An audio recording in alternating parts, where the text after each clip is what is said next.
అపోస్తల కార్యములు 21వ అధ్యాయము 8వ వచనంలో ఒక కుటుంబం ఉందండి. ఆ కుటుంబం గురించి చిన్న మాట చెప్పి నేను ఒక 5 నిమిషాల్లోనే ప్రియులకి, ఎందుకంటే వారు చక్కటి వాక్యాలు సిద్ధపడి ఉంటారు, వారి కొరకు మరి చేద్దాం. ఒక మాట అపోస్తల కార్యములండి 21వ అధ్యాయము 8వ వచనం. నాన్న ఒకసారి చదవండి. మరునాడు మేము బయలుదేరి కైసరుకు వచ్చి ఏడుగురిలో ఒకడును సువార్తికుడునైన ఫిలిప్పు ఇంట ప్రవేశించి అతని యొద్ద ఉంటిమి. కన్యకులుగా ఉన్న 4 కుమార్తెలు అతనికి ఉండిరి. వారు ప్రవచించువారు. దేవునికి స్తోత్రం కలుగునుగాక. చిన్న ప్రార్థన. మహిమోన్నతుడా, సర్వోన్నతుడా, సర్వాధికారి, జీవనదాత, మీ బంగారు పాదములకు వందనాలు, స్తుతులు, స్తోత్రాలనైనా. మమ్మల్ని ప్రేమించి ఇంకా మాలో జీవం ఇచ్చారు. నీ కృప కాపుదల నైనా. ఒకడు జీవించాలంటే అది నీ కృప నైనా. ఒకరిని ప్రభా మరి ఆ యొక్క మరణించాలంటే అయినా నీ కాపుదల తరప మా వల్ల ఏమీ కాదు నైనా. మేము వట్టివారము మట్టివారం తండ్రి, మీకు వందనాలు, స్తోత్రాలు. పేతురు గారు మరియమ్మ గారికి ఇచ్చినటువంటి యొక్క కుటుంబాన్ని బట్టి నిన్ను స్తుతిస్తూ కీర్తిస్తున్నాం ప్రభా. బిడ్డ చెప్పినటువంటి సాక్ష్యాలను బట్టి మీకు వందనాలు, స్తోత్రాలు చెల్లిస్తున్నా. ఆ కుటుంబంలో ప్రభువా మీరు అనేకమైన మేళ్లు చేస్తున్నారు నాయనా.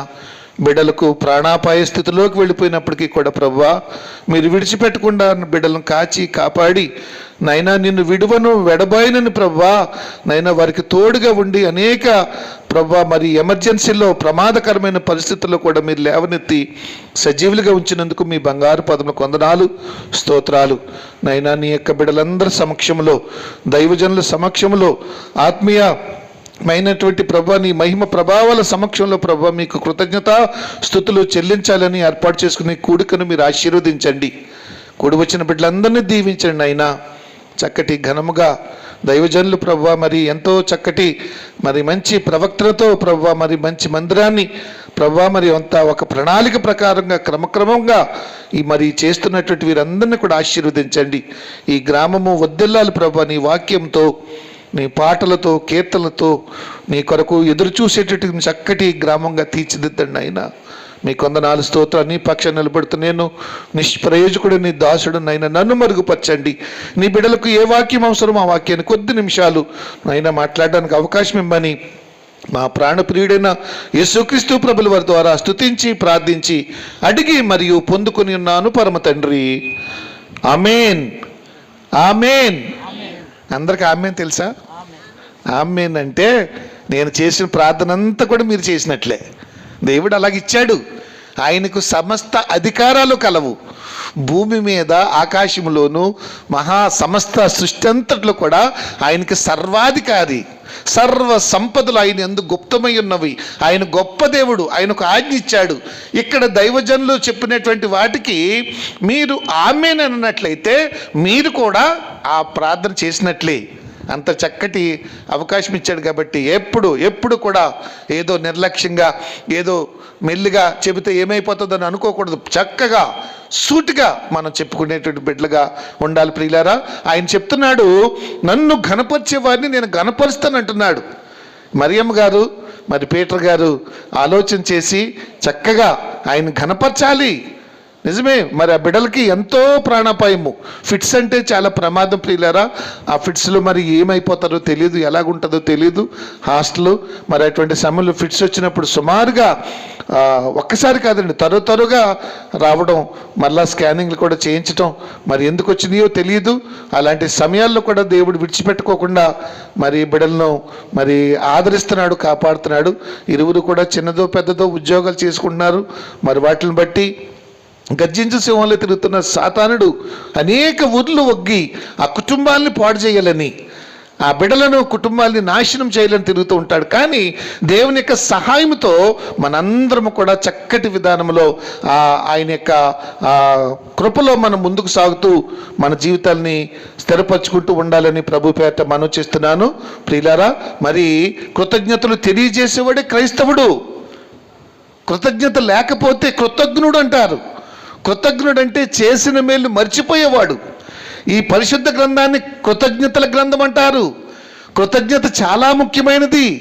చిన్న జేబురుమాలు పడిపోతే వచ్చి అయ్యని ఆపి, అయ్యా ఇదిగో మీ జేబురుమాలు పడిపోయింది సార్ అని అంటేనే, అమ్మా థ్యాంక్స్ అమ్మా, చాలా సంతోషమమ్మా, వందనాలమ్మ మీకని చెబుతూ ఉంటామే. మరి దేవుడు ఇటువంటి కార్యాలు చేసినప్పుడు ఆయనకు కృతజ్ఞతలు తెలియచేయాలి.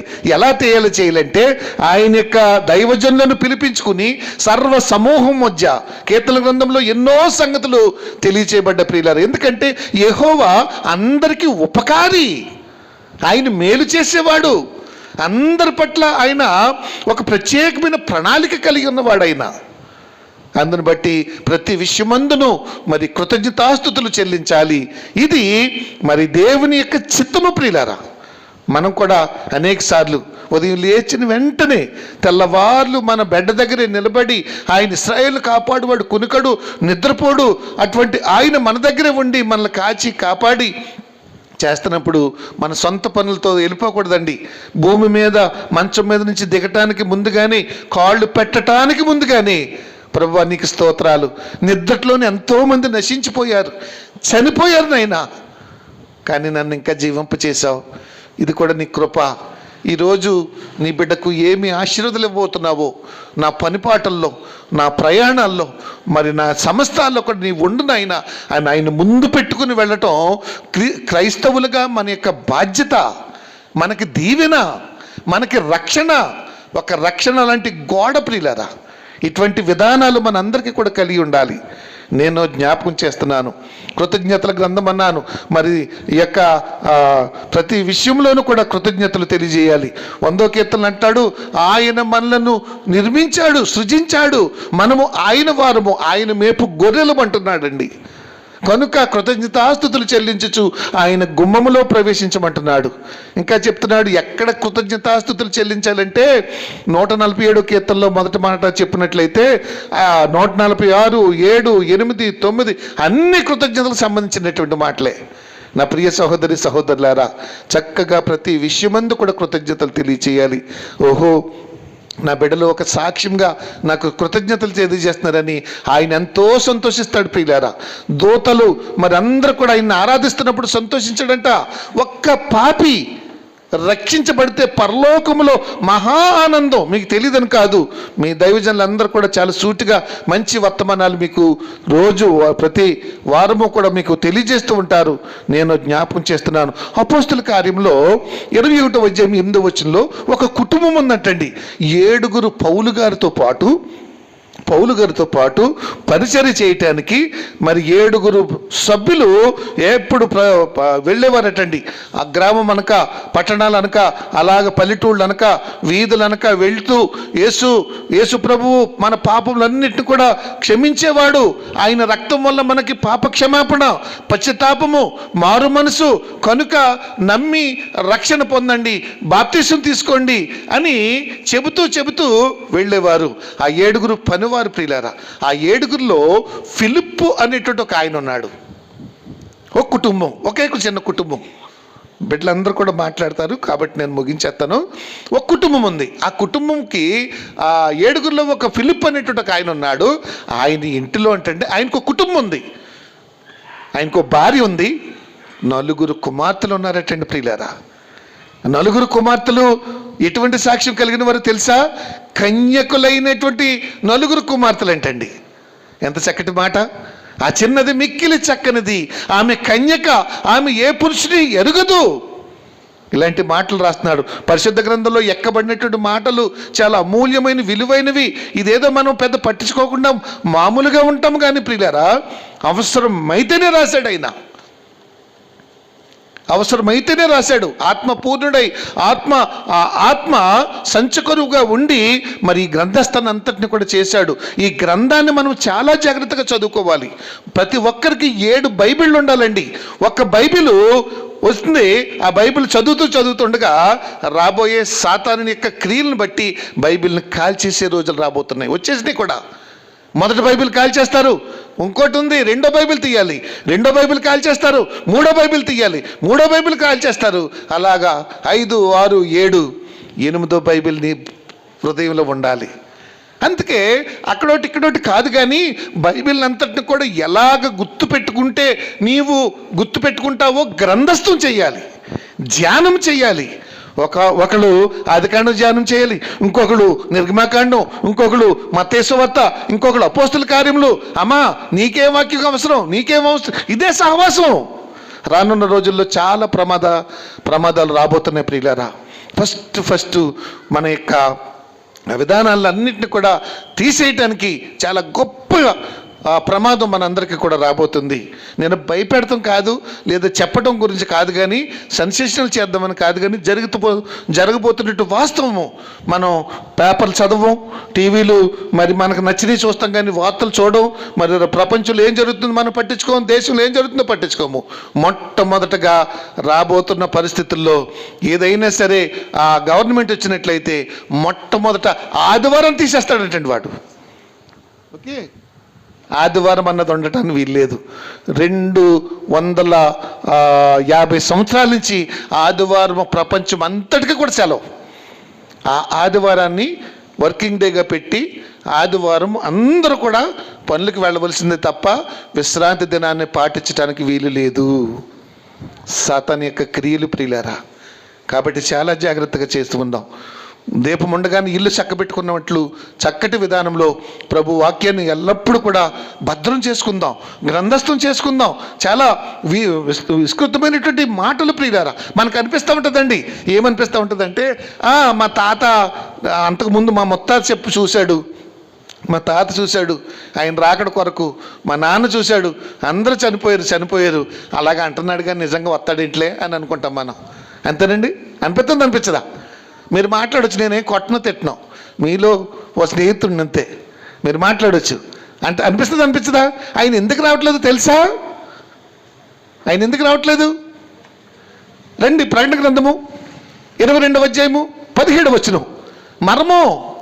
మర్మయుక్తమైనటువంటి గ్రంథము ప్రియులారా, మర్మయుక్తమైనటువంటి గ్రంథం అండి. ఆత్మయు పెండ్లి కుమార్తెయు రమ్ము అని చెప్పుచున్నాడు. ఇక్కడ ఆగుదాం, విన్నారా? ఆత్మ యేసుక్రీస్తు ప్రభుల వారు ఆరోహణమై ఆ యొక్క పరలోక రాజ్యానికి వెళ్ళిపోతూ ఆత్మను సంచుకొనుగా రప్పించాడు.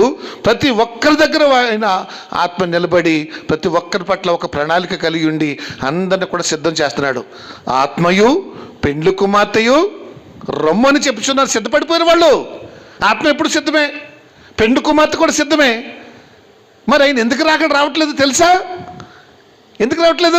ఇప్పుడు చదవండి. వినువాడును, విన్నారా? వినువాడును రమ్ము అని చెప్పాలి. వినువాడు అంటే ఎవరు? నేను ఎవరిని? అసలు ఎవరు చెప్పట్లేదు, ముగించేస్తున్నాను. నేను ఎవరిని? చెప్పేవాడిని. ఒరే బాబు, మీకు తెలిసిందంత కదా, తెలుగులోనే మాట్లాడుతున్నాను. నేను ఇప్పుడు నిలబడ్డాను, వీళ్ళు కూర్చున్నారో, నేను చెప్పేవాడిని. వినేవాళ్ళు మీరు. వినువాడును రమ్ము అని చెప్పాలి, అప్పుడు ఆయన వస్తాడు. వినువాడును రమ్ము అని ఎప్పుడు చెప్తాడు? సిద్ధపడినప్పుడు చెబుతాడు. మారు మనసు, పశ్చాత్తాపము, పాప క్షమాపణ యేసుప్రభు వారిని నోటితో ఒప్పుకొని హృదయమందు ఆయన నా కొరకే సిలువలో మరణించాడు, ఆయన శరీరము ఆయన రక్తం వల్ల నాకు విమోచన, ఆ నిత్య పరలోక రాజ్యము ప్రవేశము, తరతరాలు యుగయుగాలు ప్రభుతుండే గొప్ప మంచి విధానమని ఎవరైతే అని సిద్ధపడతారో అప్పుడు రమ్మని చెప్తాం. మరి మనం అలా సిద్ధంగా ఉన్నామా? ఒక పాట పాడమంటేనే అసలు నిర్గమాకాండం అంతా కూడా చదివేసుకోండి, ఒకటి గ్రంథస్థం చేసేయండి. ఒకరి దగ్గర నిర్గమాకాండం ఉండాలి, ఇంకొకరి దగ్గర అపోస్తుల కార్యాలు ఉండాలి, ఇంకొకరి దగ్గర రోమాపత్రిక ఉండాలి. ఎందుకంటే బైబిళ్ళు బైబిల్ క్యాన్సిల్ చేసే రోజులు వచ్చేస్తున్నాయి. అవి చాలా ప్రమాదం విధానాల్లో ఉన్నాయి. ప్రియులారా, ఆది అమ్మ సంఘములలో మరి యేసుక్రీస్తు ప్రభుల వారి యొక్క శిష్యులు ఆ మొదటి 50, 60, 70 సంవత్సరాల్లో ఎంత హతసాక్షులు అయిపోయారో అలాంటి రోజులు రాబోతున్నాయి. కనుక మనం సిద్ధపడాలి ప్రియులారా. ప్రతి కుటుంబానికి, ప్రతి వ్యక్తికి ఒక సాక్ష్యం ఉండాలి. ఫిలిప్పు అనేటువంటి అపోస్తలుడైన పౌలు గారికి ఒక పరిచర్యలో పరిచారకుడు, ఆయనతో పాటు తోటి పరిచారకుడైన ఫిలిప్పు గారు అనేటువంటి ఆయనకు ఒక కుటుంబం ఉంది. ఆ కుటుంబంలో ఆయనకు ఒక భార్య ఉంది. ఆ వారికి 4 కుమార్తెలు ఉన్నారు. ఆ నలుగురు కుమార్తెలు కూడా కన్యకలు, చక్కటి సాక్ష్యం, పవిత్రులు. వాళ్ళు ఏం చేస్తారంటే, చదవండి 21వ అధ్యాయము 8వ వచనంలో ఏం చెప్పారు సార్? అపోస్తల కార్యములు మీరే చదవాలి. మరునాడు మేము బయలుదేరి కైసరకు వచ్చి ఏడుగురిలో ఒకడును సువార్తికుడునైన ఫిలిప్పు ఇంట ప్రవేశించి అతని యొద్ద ఉంటిమి. కన్యకులుగా ఉన్న నలుగురు కుమార్తెలు అతనికి ఉండిరి, వారు ప్రవచించు స్త్రీలు. అబ్బా, ఎంత చక్కటి వల్ల! తండ్రి గారేమో సువార్తికుడు అంట, కుటుంబము మంచి కుటుంబం అంట, ఏడుగురిలో పనివాడైన నలుగురు కుమార్తెలు ఉన్నారు, కుటుంబం ఉంది, అయినా సరే దేవుని పని కోసం వెళ్తున్నారు. ఇలాంటి కుటుంబాలు ఉండాలి మనకి. నలుగురు ప్రవచించేవారంట, నలుగురు వాక్యాన్ని ప్రకటించేవారంట, నలుగురు సువార్త పరిచర్య చేసేవారే, పాటలు పాడేవారే, దేవుని స్తుతించేవారే, దేవుని మహింపరిచేవారే. ఇలాంటి కుటుంబాలు మన కుటుంబాలు కూడా ఉంటే ఎంత బాగుంటాయండి అయ్యా? బాగుంటాయి భగవా, ఎంత బాగుంటుందో తెలుసా? పరలోక రాజ్యం ఇక్కడ ఉంటుంది ప్రియులారా. ఎస్, ఆయన సువార్తికుడు అంటే తండ్రి. మనకులాగా సొంత పనుల మీద, డ్యూటీల మీద ఏదో సంపాదించుకుందామనే వాడు కాదు. పౌలు గారితో మరునాడు వెళ్ళటానికి సిద్ధంగా ఉన్నవాడు. ఎక్కడికి సిద్ధంగా ఉన్నాడంటే పరిచర్య చేయటానికి. అందరికి సర్వలోకానికి వెళ్ళి సర్వ సృష్టికి నా సువార్తను ప్రకటించండి, నమ్మి రక్షణ పొంది వాడు రక్షించబడును, నమ్మని వానికి శిక్ష విధించబడును అనేటువంటి మాటను తెలియచేయటానికి సంచి భుజాన్ని వేసుకుని బైబిల్ పట్టుకుని వెళుతూ వెళుతూ వెళుతూ ఉండేటువంటి వాడు ఫిలిప్పు గారు. ఆయన సువార్తికుడు. ఆయన ఇంట ఆ రాత్రి ఉన్నారు, ఏడుగురు ఆ ఇంట ఉన్నారు. ఆయనకు భార్య ఉంది, ఒక కుటుంబం ఉంది, ఆ కుటుంబంలో నలుగురు కుమార్తెలు ఉన్నారు. నలుగురు కూడా మంచి సాక్ష్యము, వారు కన్యకులుగా ఉన్నారు. రెండవది ప్రవచించేవారుగా ఉన్నారు. ప్రవచనాలు చెప్పేస్తారంటే ప్రియులారా, వాక్యాన్ని తెలుసంటే ప్రియులారా, మనకి 23వ కీర్తన అంటే 1వ కీర్తన అంటే మనకు రాదు.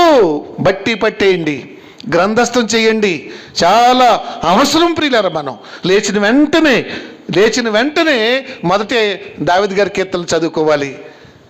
తర్వాత భోజనం తినడానికి ముందుగా 23వ కీర్తన చదువుకోవాలి. ఇంకా చెప్తున్నాను ప్రియులారా, సామెతల గ్రంథంలో 31 అధ్యాయాలు ఉన్నాయి.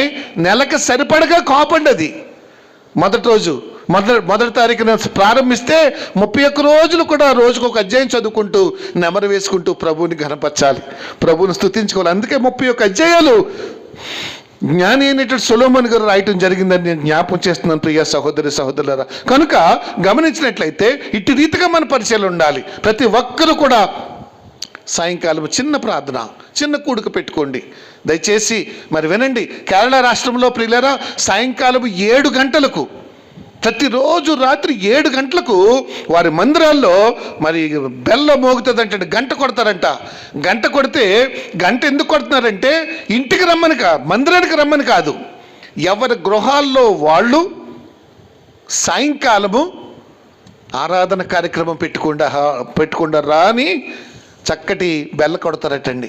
అందుకే ఈ రోజున ఏ స్టేట్లో చూసినా, ఏ జ్ఞానంలో చూసినా, ఇంగ్లీష్ కానీ, తెలుగు కానీ, ఇంకోటి కానీ ప్రపంచంలో అందరూ కూడా వారు మైగ్రేట్ అయిపోయి చాలా జ్ఞానవంతులుగా ఆశీర్వదించబడుతున్నారు. అక్కడ వేలుముద్ర వేసేవాటి ఒక్క ముసలావిడ కూడా ఉండదండి. 100 సంవత్సరాలు దాటినటువంటి ముసలావిడ కూడా చక్కగా ఇంగ్లీష్ దంచేస్తారండి. మనమైతే మంచి యవన ప్రాయంలో ఉన్న వాళ్ళని కూడా ఏలుముద్ర నేను సంతకం రాదండి నాకు.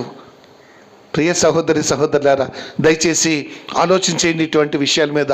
నా కుటుంబం కూడా ఫిలిప్ గారి కుటుంబాలే ఉండాలి. గొండ్రాలైన స్త్రీలు అన్నారు, ఎన్నో విషయాలు ఉన్నాయి, అవన్నీ చెప్పడానికి ఇప్పుడు సమయం లేదు. కానీ నా ప్రియ సహోదరి సహోదరులారా, అపోస్తలుడైన పౌలు గారు ఎన్ని పరిచర్యలు చేశారండి, ఎంతో పరిచర్య చేశారు. ఎన్నో రకాల సంఘాలకి ఉత్తరాలు రాశారు, ఎన్నో రాత్రనక పగలనక ప్రియులారా ఎన్నో శ్రమలు అనుభవించారు.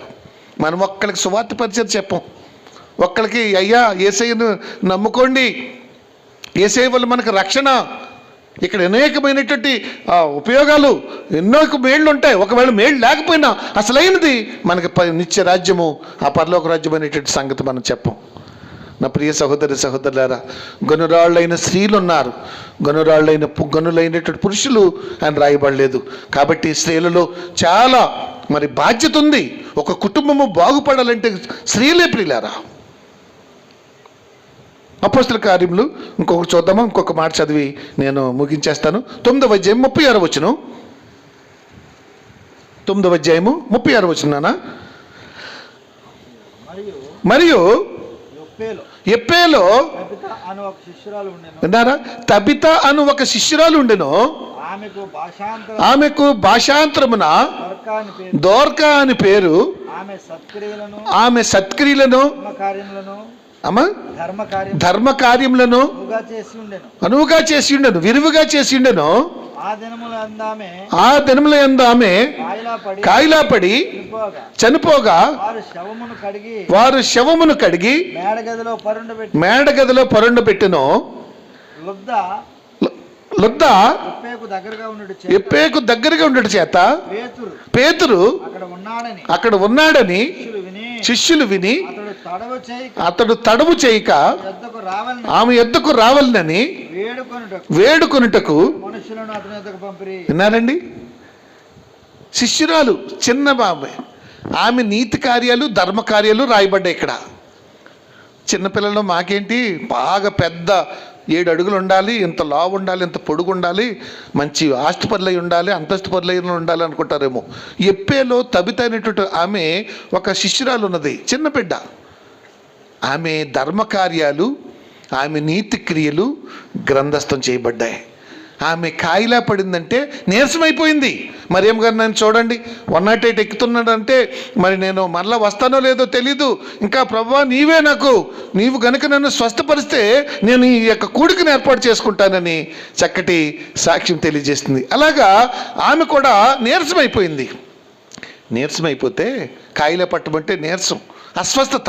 అటువంటి సమయంలో ఆమె ఆ నీరసాన్ని బట్టి చచ్చిపోయిందంట. ఆమె ఓదారంగు వస్త్రాలని, ఏమండి, అనేకమైనటువంటి ధర్మకార్యాలని, నీతి క్రియలను అన్నీ చేసేదంటండి ప్రియులారా. వస్త్రాలు కుట్టేదంట ప్రియులారా. అందరికీ కూడా సహాయం చేసేదంట. ఆపదలు ఉన్నవారికి సహాయం చేసేది. మంచినీళ్ళు వచ్చేవారికి మంచినీళ్ళు ఇచ్చి ఉండవచ్చు. ఆహారం కావాల్సిన వారికి ఆహారము, ఏదన్నా ముసలోళ్ళు లేకపోతే వాళ్ళకి పరిచర్య, ఇలాగ చేస్తూ ప్రభు కోసం ఎంతో ప్రయాసపడింది. ఆమె క్రియలు ఇక్కడ ఉన్నాయి. పేతురు గారి ద్వారా ఏండి, యేసుప్రభుల వారు మాత్రమే కాదు, ఆయన శిష్యులు కూడా చనిపోయిన వారిని లేపుతారని, చనిపోయిన వాటి వ్యక్తిని లేపుతారని, మరణము కేవలము అది నిత్య నరకాగ్నికే కాదని ఆలోచన చేసి ఒక ఘనకార్యం చేయటానికి ఆమె చనిపోయింది. అక్కడ పేతురు తడవ చేయకుండా 2 శిష్యులు పంపించి అయ్యా అర్జెంటుగా రండి అని ఆమెను కడిగేసి మేడగదిలో పెట్టేశారు. చచ్చిపోయింది ఆమె. అటువంటి సమయంలో మరి పేతురు గారిని కబురు పెడితే వెంటనే ఆయన వచ్చేసాడు. ఇప్పుడు తీయటానికి సమయం లేదు కానీ ఆయన వచ్చేసాడు, చూశాడు. అయ్యా అక్కడ ఉన్నటువంటి మరి ఆమెతో పరిచర్య చేసినటువంటి ఆమె స్నేహితులు, ఆమె కన్నా పెద్దవారు, మరి విధవరాళ్ళైన స్త్రీలు, వాళ్ళందరూ కూడా ఆమె కట్టిన అంగీలు, కింద ఇంటికెళ్ళిన చదువుకోండి, ఆమె కుట్టిన అంగీలు అవన్నిట్లు కూడా చూపి, అమ్మో ఆమె పలానా వారికి సహాయం చేసింది, పలానా వారికి మేలు చేసింది, ఇన్ని రకాల పనులు చేసింది, ఆమె చనిపోయిందయ్యా చనిపోయిందని దుఃఖిస్తున్నారటండి. ఇక పేతురు గారు వచ్చి ఎక్కడుందామే, అయ్యా కడిగేసి మేడగదిలో పెట్టాము. సరే అందరూ వెళ్ళిపోండి, పక్కకు వచ్చేసిండి అని ఆయన ఒక్కడే వెళ్ళి ప్రార్థన చేసి అమ్మా లే అనేసరికి లేచి కూర్చుందటండి. కిందకెళ్ళి చదువుకున్న ప్రియ సహోదరి సహోదరులారా, ఇలాంటి ఆశ్చర్యమైన కార్యాలు, చిన్నపిల్లని కదా, నైసిని కదా, లేదా ప్రిన్సిని కదా, ఇంత చిన్నపిల్లనే కదా, నేనేం చేస్తానని అనుకుంటున్నావేమో సహోదరి. నీవు దేవుని వైపు చూస్తే దేవుడు నీ వైపు చూసి నీకు అనేకమైన ఆశ్చర్యమైన కార్యాలు చేయబోతున్నాడు నేను జ్ఞాపకం చేస్తున్నాను. అక్కడ ఆ కుటుంబంలో 4 స్త్రీలు ఉన్నారు, 4 కుమార్తెలు ఉన్నారు, 4 ప్రవచించేవారే, 4 వాక్యం చెప్పేవారే. మనకు 4 పిల్లలుంటే, 2 పిల్లలుంటే, ఇద్దరిని, ఒకటి ఇంజనీర్ని, ఒక డాక్టర్ని, ఒకటి యాక్టర్ని చేసేద్దామని చూస్తున్నాం. కానీ దేవుని పరిచర్యకి మాత్రం ఎవరినైనా ఇస్తామా? నేనేం కొట్టను మిమ్మల్ని, మీరు చెప్పొచ్చు, అర్థమవుతుందా మీకు నా మాటలు? ఎస్, దీర్ఘంగా ఆలోచన చేయాలి ప్రియులారు. ఒక్కండి నా కుటుంబంలో నుంచి ఒక్కడిని సేవకుడిగా పంపిస్తాను, నా కుటుంబం ఆశీర్వదించబడుతుంది, నా కుటుంబం దీవించబడాలి, నా కుమారుడు అనేక రీతిలుగా ఉండాలి అనేటువంటి తీర్మానాలు మనకు లేవు ప్రియులారా. నలుగురు కుమార్తెలు పెట్టుకున్న ఆయన ఫిలిప్ గారు పౌలు గారితో 7గురితో కలిసి పరిచయం చేయడానికి వెళ్ళిపోతున్నాడు. ఆయన మార్గ మధ్యలో వెళ్ళిపోతూ ఆ రాత్రి అక్కడ బస చేయవలసి వచ్చెను. ఆ బస చేసినప్పుడు ఆ ఫిలిప్ గారికి 9 కుమార్తెలు ఉన్నారు, 9 కన్యకలు, 9 ప్రవచించేవారని చిన్న మాట రాశాడు అంతే. ఇక దాని గురించి పూర్తిగా రాయలా. ఎంత అవసరమో అంతే, ఎంత విలువైందో. అందుకే చెప్తున్నాను ప్రియులారా, చాలా విలువైన సత్యములవి. వెంటనే పేతురు గారు వచ్చి, ఎక్కడుందామే? వీళ్ళందరూ ఏడుస్తున్నారు. అయ్యో ఆమె తబిత చాలా మంచిదండి, చాలా ఎన్నో రకాల కార్యాలు చేసేది, దేవుడంటే ఎంతో ఇష్టం, ఆ సేవకులంటే ఎంతో పరిచయం చేసేది, నీతి క్రియలు ధర్మక్రియలు అంటే ప్రియులారా శిష్యురాలు పేరుంది అక్కడ. ఆమె యాజకురాలని లేదు, పాస్టగారని లేదు, దైవజనుడని లేదు, కానీ శిష్యురాలు అంటే శిక్షణ పొందేది. ఆమె ధర్మకార్యాలు నీతి క్రియలు చేయబడ్డది. ఆమె కుట్టిన అంగీలన్నీ చూపిస్తూ, అయ్యా పేతురు గారికి, అయ్యా ఇవన్నీ కుట్టిదండి, ఇవి కుట్టి అమ్ముకునేది కాదు, ఎవరికి బట్ట లేకపోతే వాళ్ళకి ఇచ్చేదండి, ఎన్నో రకాల విధానాలు చేసేదండి అని చెప్తున్నప్పుడు వెంటనే పేతురు గారు వెళ్ళి, తబితా లే అనేసరికి లేచి కూర్చుని మళ్ళీ అక్కడ ఉన్నటువంటి వారందరికీ కూడా పరిచయం చేసిందంట. ఎంత ఆశ్చర్యకరం ప్రియ సహోదరి సహోదరులారా! ఈ ఎవరికైనా సాధ్యమా? ఒకసారి ఆలోచించేయండి. ఈ శరీరంతో మరి యోహాను గారు ఆ యొక్క పద్మాస్ ద్వీపంలోకి వెళ్ళిపోయారు. అక్కడ పరలోక రాజ్యంలో ఆత్మలే వెళ్ళాలి, చనిపోయిన తర్వాత మాత్రం అక్కడికి వెళ్ళాలి. శరీరంతో తీసుకెళ్ళిపోయి అక్కడన్నీ చూపించేశాడండి ప్రియులారా. యోహాను గారు మరి యేసుక్రీస్తు ప్రభుల వారు అక్కడ సువర్ణ దీపాలతో 7 సంఘాల మధ్య సువర్ణ దీపాలతో పట్టుకుని మరి చూస్తున్నప్పుడు ఆయన చచ్చిన వాళ్ళే పడిపోయి ఉంటారంటున్నాడు 2వ అధ్యాయము ప్రకటన గ్రంథం 17వ వచనంలో. ఎందుకంటే అసలు అక్కడ మరియమ్మ గారి గర్భిణి, ఇక్కడ సలోమి గారి గర్భిణి, ఇద్దరు కూడా అన్నదమ్ములు, ఈయనకి ఆయనకి రోజులు తేడా. అలాంటి సమయంలో ప్రియులారా మరి అన్నయ్య బాగున్నావా, అన్నయ్య బాగున్నావా అని అడగాలి. అసలు ఈయనేమో ఆత్మస్వరూపుగా ఉన్నాడు, ఆయనేమో శరీరంతో ఉన్నాడు. మన అమ్మ చనిపోయిందండి, చనిపోయిన అమ్మ మనకు బయటకు వచ్చి వచ్చి మనతోటి వరా బాగున్నావా బాబా అని అంటే మాట్లాడతామా? ఏం చేస్తాం? అందుకే చచ్చిన వాని వలి పడితేని మర్మాలు ప్రియులారా. పరిశుద్ధ గ్రంథం అంతా మర్మములు యెహోవా వశమంటాడు. ద్వితీయోపదేశకాండము 29వ అధ్యాయము 29వ వచనం ఒక్కసారి ఈ మాట చదివి, మర్మములు తెలుసుకోవాలి. మర్మయుక్తమైంది గ్రంథస్థం చేసినట్లయితే మర్మాలు మన దగ్గర మనకి బోధించడానికి ప్రభువారు ఇష్టపడుతూ ఉంటారు. 29 అదుగో రహస్యములు, అర్థమైందండి? రహస్యములు మన దేవుడైన యెహోవాకు చెందును. ఆ రహస్యము నీకు కావాలంటే ఆయన యందు నీ యందు ఆయన పెనవేసుకోవాలి. నా హృదయానుసరుడు అంటాడు దావీదు గారిని, నేను మెచ్చినవాడు అంటాడు, క్రమక్రమంగా అభివృద్ధిపరిచాడు. దావీదు గారి హృదయం దేవుని యెహోవా హృదయంతో ఎలాగైతే పెనవేసుకుందో మనం కూడా పెనవేసుకుంటే ఈ రహస్యాలన్నీ చెప్పబడతాయి. విన్నారు? ఇప్పుడు వరకు చూశారు. మా తల్లిదండ్రులు, మా తాత అళతాత ఇన్ని సంవత్సరాలు చూస్తున్నాడు దేవుడు, 2వ రాకడ రావట్లేదు అని అనుకుంటున్నారు. ఇప్పుడు అర్థమైంది కదా, 2వ రాకడ ఎప్పుడు వస్తుందంటే వినువాడును రమ్ము అని చెప్పినప్పుడు మాత్రం వస్తాడు. దప్పిక కొనినవాడు ఇక్కడికి రావచ్చును, తన యొక్క దాహము తీర్చుకొనవచ్చును, జీవజలముల యొద్ద నేను అతనికి అన్ని రకాల సౌకర్యాలు చేస్తానని ప్రకటన గ్రంథం 22వ అధ్యాయం 17, 18, 19 వచనాలు చెప్తాడు. నా ప్రియ సహోదరి సహోదరులారా, దప్పికంటే ఓన్లీ మంచినీళ్ళు దప్పికనే కాదు, వాక్యం తక్కువ, ప్రార్థన లేదా, నిరీక్షణ లేదా, విశ్వాసం లేదా, దేవునికి కృతజ్ఞతాస్తుతులు చెల్లించట్లో నిర్లక్ష్యం ఉందా? ఏది దప్పుకుంటే అక్కడికి వచ్చి నీవు ఇక్కడ త్రాగు. ఇక్కడ ఉన్నటువంటి దైవజనులు మరి పెద్దలు ఎంత చక్కటి మందిరాన్ని మరి కన్స్ట్రక్షన్ చేస్తున్నారండి. ఆ మందిరంలోకి వెళ్ళి నీకు సమస్య వచ్చిందా? మనం ఏం చేస్తూ ఉంటామంటే ఏ సమస్య వచ్చినా, ఏ బాధ వచ్చినా ఏం చేస్తూ ఉంటామంటే ఎవరెవరికో చెప్తాము, ఏదేదో చేస్తాం, కానీ దేవుని దగ్గరికి మాత్రం వచ్చి చెప్పం మనం. అవునా కాదా? దేవుని దగ్గర రాము. ఇదిగో మందిరాలు ఎదురుగుండానే మనల్ని పెట్టాడు. ఆయన ప్రణాళిక ఉందన్నమాట.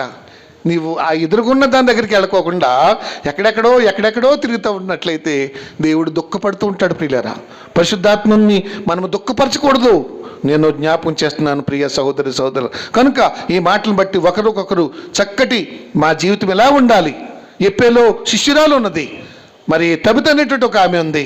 ఆమె చనిపోయిన దాన్ని తిరిగి లేపి పేతురు గారు ఆశ్చర్యమైన కార్యం చేశాడు. యేసుప్రభుల వారు కూడా అలాగే చేశాడు అక్కడ. నేను ముగిస్తున్నాను.